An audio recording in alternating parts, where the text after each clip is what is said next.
بس ترى ما عندي انطيك كروه، بس هاي 500.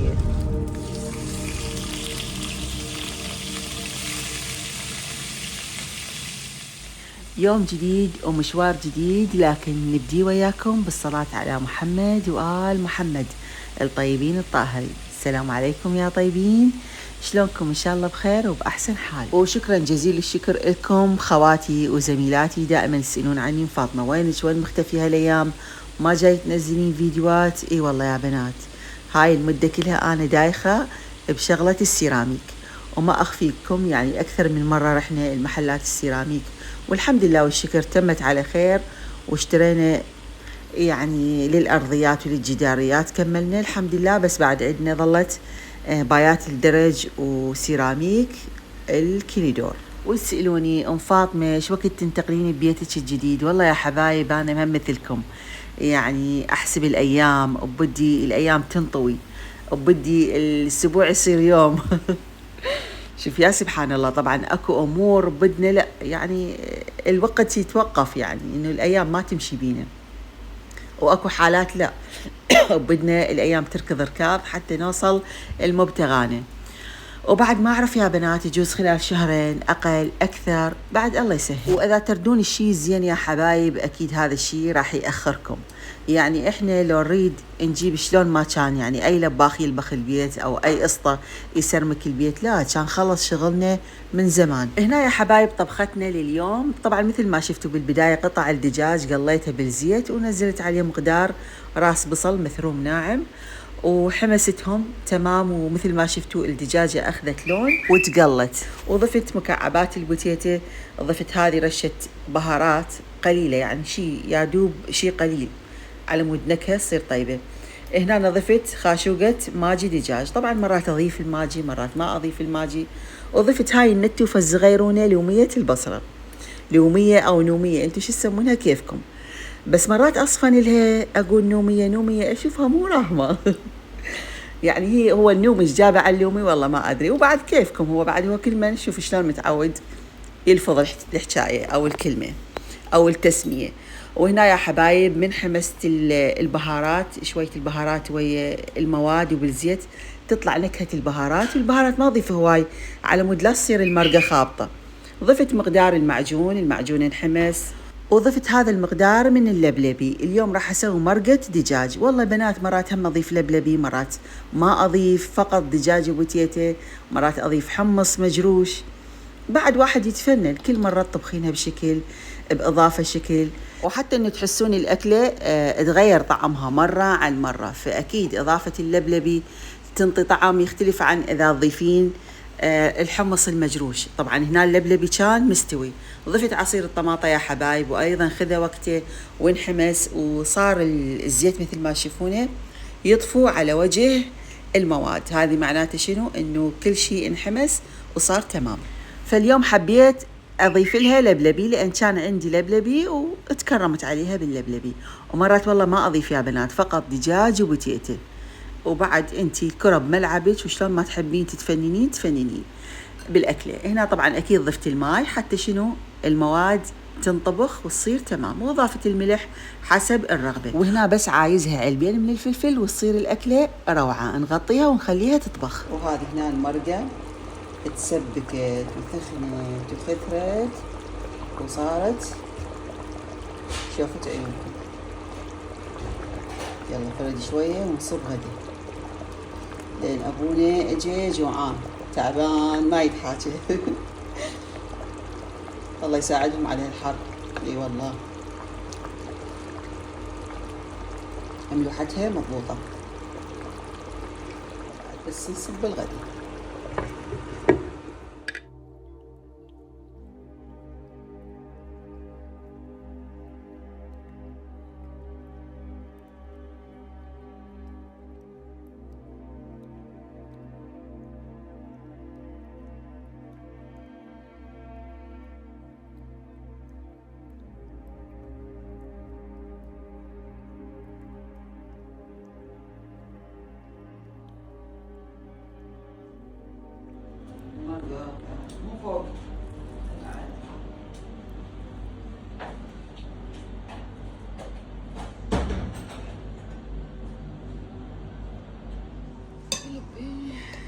هذا خبز إذا تريد. يا ربي يلا فطوش، يلا أمي. خبر رقيق عالية ومجرشة.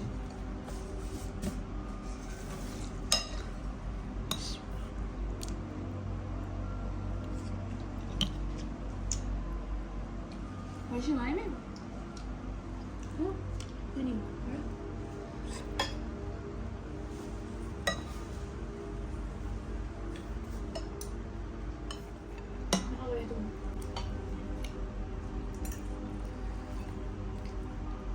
بسم الله الرحمن الرحيم. تسمون بسم الله لا تنسون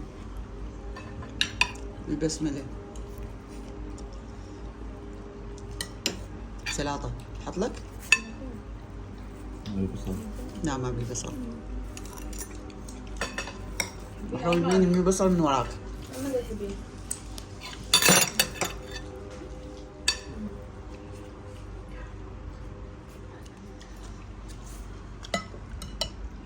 وحاليا احنا بالطابق الفوق، واليوم اجينا نرش هذه الصالة لان اليوم لبخوها فلازم نرش اللباخ.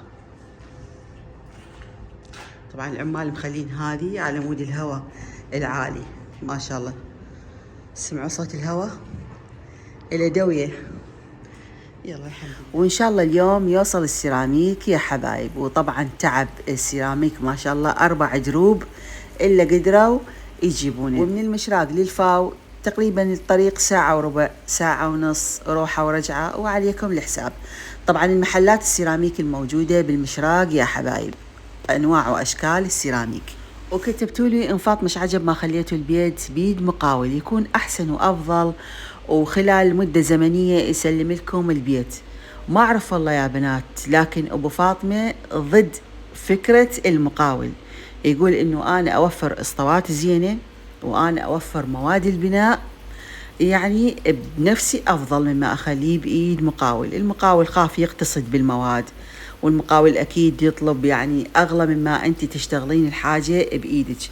وأكو شغلات يعني بيد المقاول مو مثل ما أبو الحلال يشتغلها. طبعا أكو مقاولين شغلهم حلو وأولاد حلال وخايفين الله، بس هذا اللي خايف الله وين تطيحون بيه؟ إلا ما نادرا يعني وين نلقاه مثل ما نقول. فيمكن المقاول يقتصد بمواد البناء حتى يفرق له بالمبلغ، أو حتى إذا هو ما يريد يقتصد وكل شيء يشتغله على حسب الأصول، أكيد راح ياخذ من عندك رقم خيالي أو رقم مبالغ يعني يختلف إذا أنت تكضين الفلس بإيدك وتجيبين الشغلات الزينة والشغلات المضبوطة. وبعد ما أعرف يا حبايب، يجوز البعض يأيدني والبعض يصير ضد هذا الكلام ويقول لا أم فاطمة أنتم غلطانين. بعد مثل ما قلت لكم نظرة أبو فاطمة إنه لا كل شيء ولا تقولوا له مقاول. وتسألوني فاطمة ايش عجب تلبخون البيت بالاسمنت، ايش عجب ما تسوونه بالجص؟ احنا ماكو عندنا شيء بالبصرة اسمه انه نلبخ الحيطان بالجص. الجص اصلا فاشل بالبصرة لان جونا رطب مو مال جص، والجص مستحيل يكون بقوة الشبينتو او الاسمنت، فاكيد الاسمنت افضل. هنا يا حبايب كملت غسل الحيطان وغسلنا الارضية، وطبعا حتى الدرج هم غسلناه ويانا. طبعا أنا أقول غسل الحيطان هو مو غسل، هو رشة بالماء.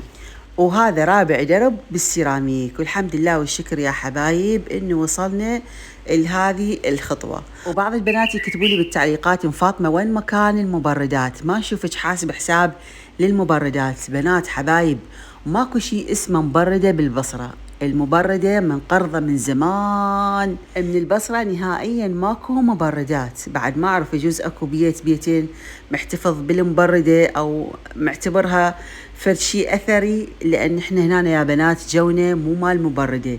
المبردة ما تخدمنا بجو البصرة، لأن جونا رطب شرجي، يعني بعد منا ورايح شهر الثامن راح نحضر رواحنا للشرجية والباحورة والجو الحار، فما تخدمنا المبردة يا بنات. هواها يصير دبق ورطب وتسوي بوخة بالبيت، وانقرضت من زمان والحمد لله معتمدين على السبالت والمكيفات. وأكثر شيء حبيته بهذا البيت هذا المنظر الجميل، يعني يومية العصر قبل المغرب أصعد على السطح وأقابل الشمس أناغيلها وتناغيلي، أحاكيها وتحاكيني، أموت وأعشق الشمس حتى لو حارة وتشوي شوي بالصيف ما يخالف، أحبها وأموت عليها، لا حد يحكي عليها رجاء. وطبعا أضوج من أيام الشتاء من يصير استغفر الله واحد مو زين يحكي، من يصير غيم يعني ومطر يومين ما تطلع الشمس أتكأب أضوج أتعقد أقول هاي خلص نهاية الدنيا بعد ما راح أشوف شمس الشموسة. شوفوا الهيبة والجمال سبحان رب العظيم، أبدع بحسنه وكمل.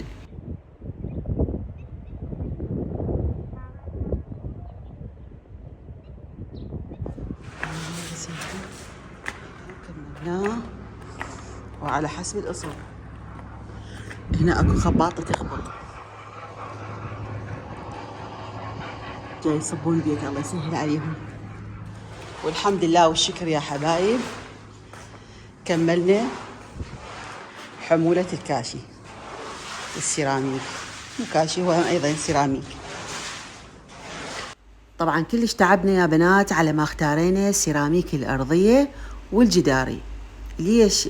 بسبب كثرة الأنواع والموديلات والألوان، من كثر ما تشوفين موديلات وألوان يعني كلها بعد تحسينها مو حلوة، تحسينها كلها تشابه، انه تحتارين شنو تاخذين. لكن الحمد لله اختارينا وتمت المهمة بنجاح، ومن كثر ما دخنا وافترينا بعد حتى بايات الدرج ما اختاريناها، بعد بقت عندنا بايات الدرج، وان شاء الله تكمل المهمة على خير، وننتظر بعد القسطة اللي راح يسرمك لنا البيت، يعني مثل ما نقول ننتظر دورنا ان شاء الله ما ظل شيء ويطلع لنا. الحمد لله والشكر على كل حال.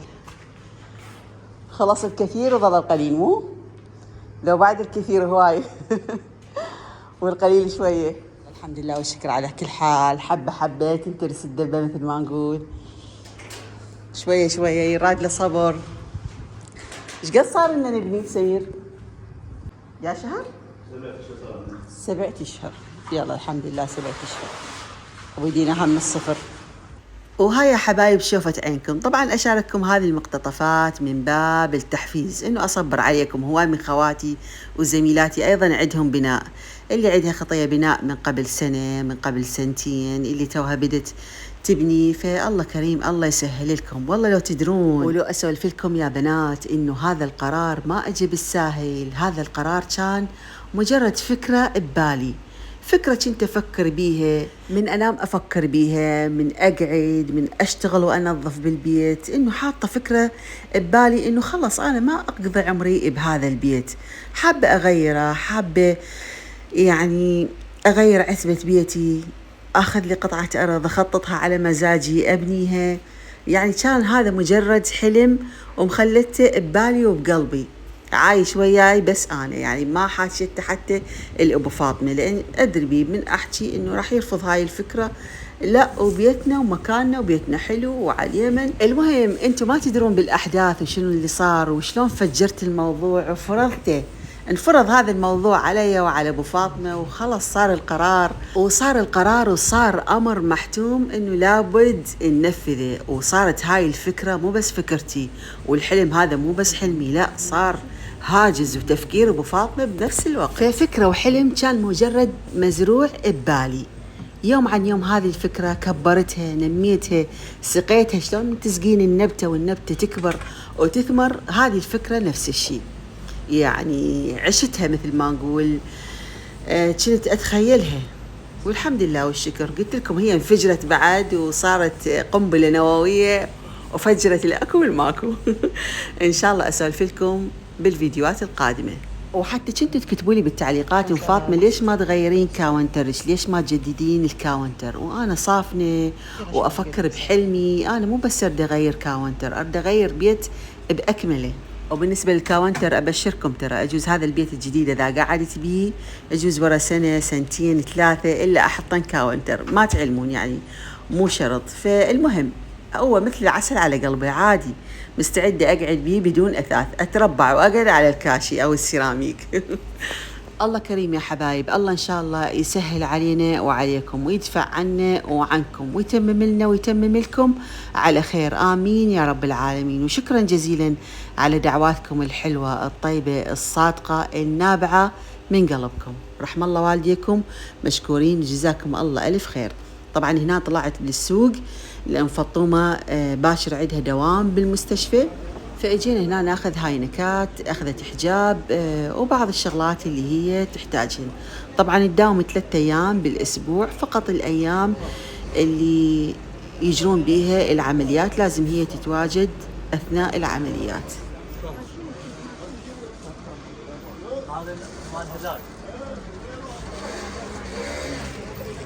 هذا شلون تبيع النايلون الغذائي؟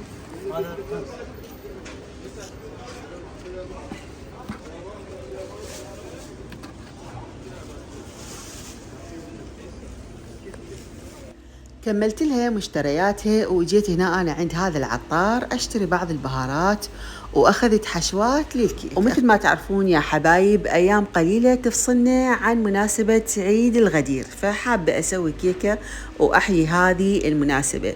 وطبعا مثل ما تشوفون صورت لكم هذه المقتطفات، حبيت أشاركها وياكم وحبيت أخذكم جولة بالسوق وأنتوا قاعدات ببيوتكم، فحلو واحد يتفرج ويشوف ويمتع ناظرة مثل ما نقول. طبعا هنا شافني أصور خطية وانطاني الكارت مالتهم، وحبيت أشارككم هذه المقتطفات. طبعا هذه هنا كلها حشوات ومروار خاص للكيك.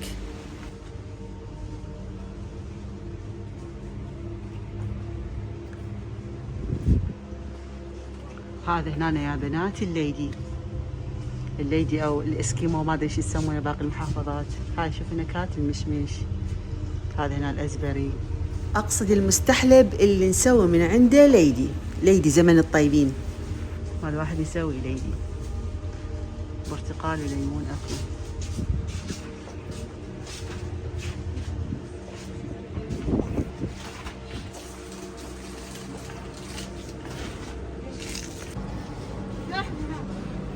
شوف هذا اللون شكله حلو. الطعوب القيمس. هاي شلون تبيع الحين؟ هاي ب7. 7؟ وهذه؟ هاي 7 على 6 هاي تبي.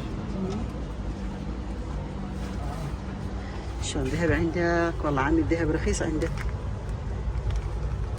بعد هيك تخسر. مفروض 100 200 سعره. برازيلي يقول. الله يرزقك ان شاء الله. بس حلو والله، بيه موديلات حلوه. هاي حلوه. هاي شلون تبيعها؟ خذها.